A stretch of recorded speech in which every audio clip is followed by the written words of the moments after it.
the frying pan into the fire, right? Yeah. Oh yeah. Absolutely. That's how you get to the tournament. It's like I told our guys, we're doing a hell of a job at home, taking care of home ice, and 6-2, which is what it takes, and we're 1-5 on the road. We have got to collect some road wins if we're going to get in, and we have got a great opportunity, 4 straight games on the road, to end the first half kind of on a high note, and then we have a ton of home games to finish out the year. So this 4-game stretch is big for us.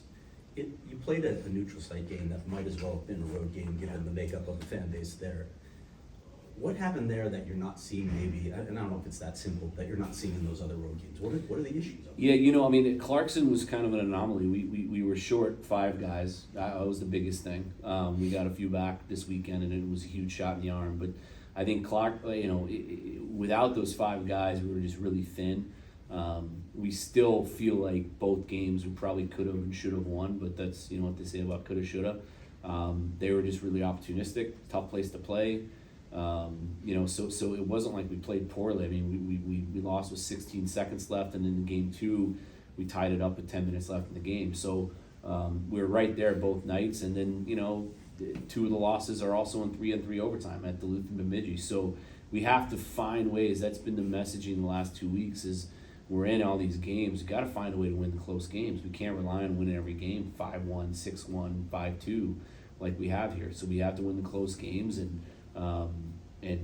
Saturday was hopefully a step in the right direction. Is it a matter of that extra finish or making a play defensively? Is it just a combination of things? Well, I mean, I think in the Duluth loss, we missed 2 breakaways in a wide open net with under 5 minutes left. In Bemidji, we had 2 breakaways that we missed to win it. It's finding a way to put the puck in the net in crucial moments, and that's what we did on Saturday against Minnesota. In a lot of situations, whether it was down 5-4 and Dylan Jackson stepping up and burying a puck late, and then Ducky finally getting a breakaway and putting one in. Before that breakaway, we were 0 for 12 on the season on breakaways. 0 for 12. That's hard to do.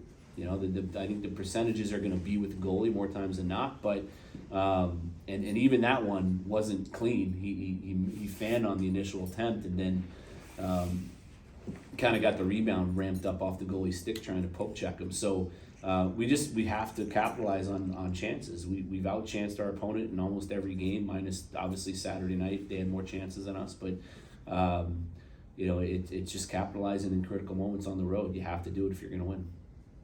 So you mentioned that at Clarkson you guys were missing some guys and you got some back this weekend.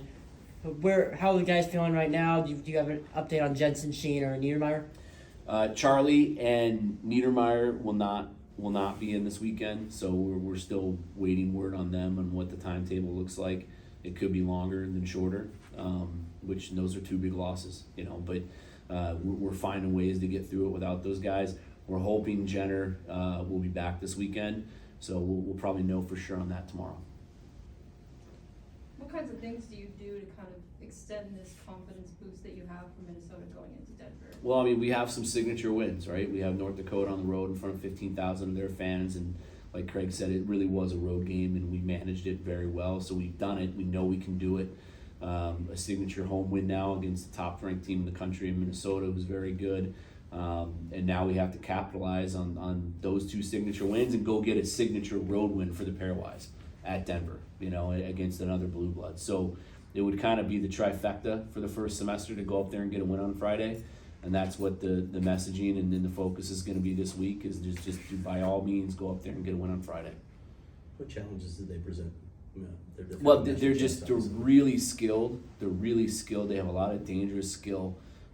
Their back end is really close to Minnesota's. They're that good and that deep, 1 through 6. Goaltender's back. He was tremendous last year in their national championship run. You get a kid like Carter Mazur up front who's at the top of the country in goals scored. They're just dangerous, and when you got to go up there and play in altitude, it always poses a little bit more of a challenge. So that's why it's important to get these guys back, because it's hugely advantageous when you can roll 4 lines up in altitude. Do you do anything special to prepare that? I know you're going up Wednesday, so just just acclimating for a couple days? Is that Yeah, what it's why we go up Wednesday and try and acclimate as much as we can and get a couple really good skates in before, so they can feel their lungs burning a little bit and what it's going to be like, because it's you can't avoid it. It's reality. It's there. We played up there a lot, and last year we played really well in that game too. We lost by a goal and we're all over them to tie it. So we've been up and had success up there. We've beaten Colorado College up there and dealt with the altitude, but it's just one of those things you got to gut through. Aside from sorry, go ahead. How would you describe Ryan Alexander's play, especially since he centered the top line against Minnesota? He's been tremendous. He's a great 200-foot player. He's good at the dot. He's great defensively. He's got speed, grit, tenacity, and he's got some offense. He's just an all-around really good hockey player. He's what you think of like a good old-fashioned Canadian centerman, and he's going to be really good for us for 4 years. He's a hell of a player. Do you even need to say anything, guys? You're coming off of an emotional win, obviously, but you're going to face the defending national champs. Is it just obvious? Yeah, we didn't meet this morning. We didn't really, I only thing I said to him before practice was Saturday was a great moment for all of us, but we're done with it. It's behind us.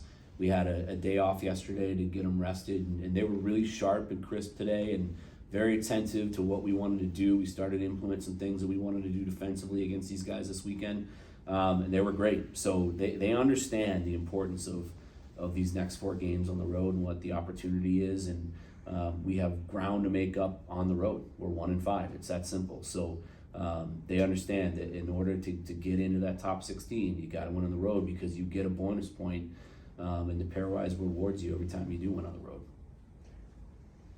How do you keep this momentum going into this game in this series against Denver, coming off that Minnesota? I think you just have to draw on experience, down 2 at North Dakota in a hostile environment, you find a way to come back and win. Down a few times to an incredibly talented team like Minnesota, both nights, even the first night down 2, and then really from that moment, I thought we controlled the play for the most of the game. We were way better Friday than Saturday, way better, and they were better Saturday than they were Friday. So it's funny how the game works sometimes, But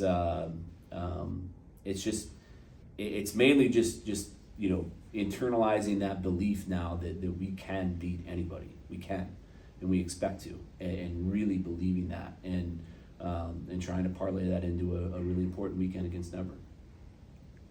Okay. Thanks, Cool, Coach. Thanks. Thanks, Coach.